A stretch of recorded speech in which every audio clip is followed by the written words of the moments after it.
Hi guys, it's me again, and we are doing something completely different. We are in the gallery of the Fashion Institute of Design and Merchandising's museum, and I have the honor of being with Kevin Jones, whom I've known for over 30 years. Yes. They currently have an exhibition up. It's a pop-up of the costumes that were created for the House of Gucci. But we're not going to be doing a discussion about that. We have a couple of things that we want to cover because most of you have written at some point in the comments section that you're dying to know about how to store your pieces, how to take care of your pieces, and to extend the life. And so one of the things we want to talk to Kevin about later is that, but I am most excited to talk about this labor of love that you and Christina Johnson, your co-curator, Yes. created, called Sporting Fashion Outdoor Girls 1800 to 1960. Apparently this took you over a decade to create. It did. And in that time period, it all started with one piece that you bought at a vintage show that actually had the words sporting girl, I think. Outdoor girl. Oh, outdoor girl, Yeah. excuse me. Yeah. And that seed was planted like 13 or 14 years ago. It was. It was at the Pickwick show in Burbank. No kidding. And I would go to the early buying on Sunday, and you're walking around, and I see a scarf. I thought, wow, that is really graphic. So, and I normally don't look at scarves. It's just not something I'm in tune to, but it was so graphic, and I just went over to look at it. Oh my God, this is amazing. I immediately called Christina. I said, Christina, I found this amazing scarf, and it has 13 women all doing these sports, and all around it says outdoor girl, outdoor girl, outdoor girl, in this really beautiful scripty font. And I can show you. Okay. Because our designer for the catalog, Claudia, she actually created the in-paper design from the scarf. So you can see outdoor girl, outdoor girl. It's beautiful. And it is a British scarf from 1946, and it's printed wool, and it's big. It's a big scarf, and I think it was made from leftover military wool. That would make sense. Yeah, of the day. Yep. So, and the only other example that I have found of this scarf is at the MFA Boston. But instead of the red, it's yellow on their version. Wow. So just interesting, and I'm talking to Christina, and she's like, buy it, get it. And I'll tell you, it was $38, so Right. but literally when she said buy it, it's like she flipped on a light switch, and literally the light bulb went off over my head. I thought, we're going to do a show on women's sport fashion. And this is why I am so excited to be talking about this, because first of all, not only is it relevant in today's world, right, to pay attention to the women and equality and all the really important things, Right. but I had no idea that there is historic evidence that women involved in sports go back to as far back as 1000 BC. Yes. And you have great examples of it here in this book. But the thing that got me the most excited, and I don't want to talk because this is your show, is looking through the book, several things. The first is the quality of material that you have curated for this is beyond. And the accessorizing of each outfit is beyond. And any of you out there that are designers that are looking for inspiration, you got to buy this book, because every page I would flip, I'd go, oh my God. Well, maybe not every page, but like 90% of the pages. The other thing that I thought was really fabulous is the way you put this book together, because you also include stories of women that were active outdoor women in their various area. People that I'd never heard of before.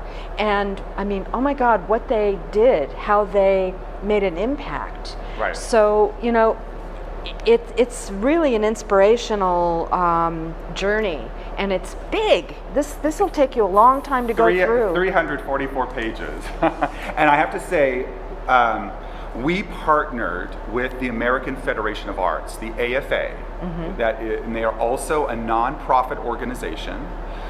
They were founded in 1909. So traveling exhibitions going back to 1909, I had no idea. And we're a nonprofit foundation as well. We're open to the world. Our students, anybody who's watching, please come do a research appointment.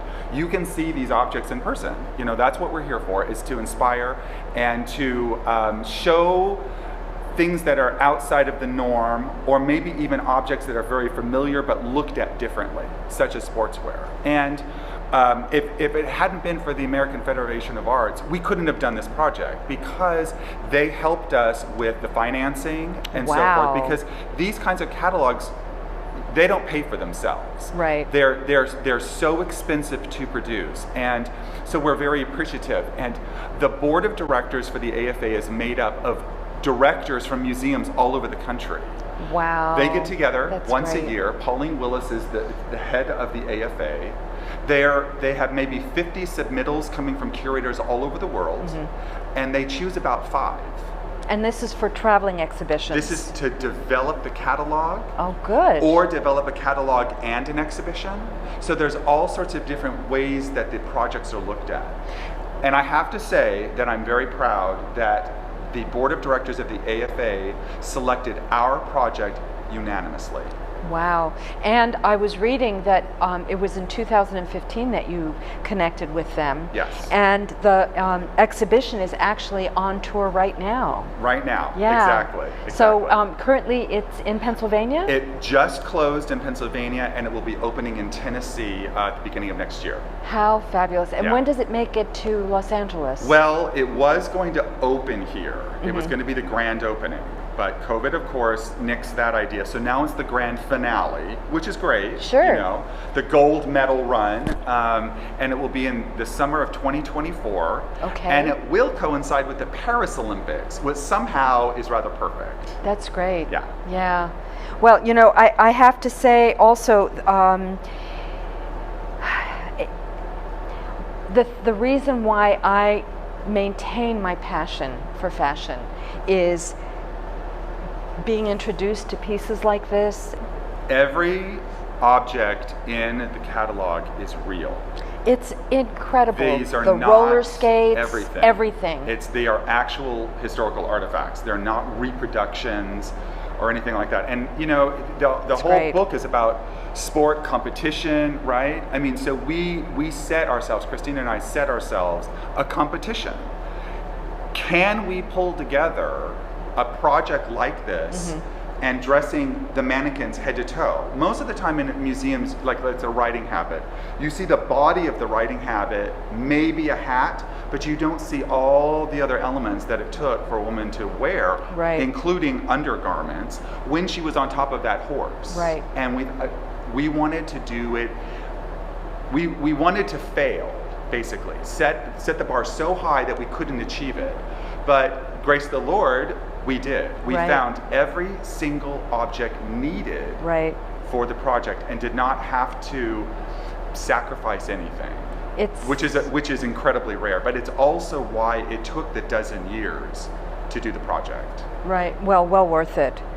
Yeah, I'm gonna leave it at that, because I feel like teasing our viewers to actually check out the website and also to check out the book. Is it, when you go online, does it give you any information about the book itself? Are there references, images? It's the cover photo, and there's a snippet about what the book is. Okay, well we'll Yeah. include some of the teasers on the in the information, but I think it's important. You know, so many people that do watch our YouTube channel are collectors in the making, or serious collectors, and of course, you know, you don't wear a Rembrandt or a Picasso unless you're, you know, in the top strata financially, Right. And it's, you know, an extravagance. But for those of us that are not in the top strata, the question is, what is optimum? You know, of course, the dangers of storing older pieces are lighting, dust, right? Moths, of course. Yeah. But can you give us kind of a basic primer on how to keep things alive? Absolutely, and I would love to take you into storage to kind of show you, because we are visual people, and it's difficult to explain to anybody what we do. It's easier to show. Okay. And I'd love to show you. Okay, well, why don't we do that?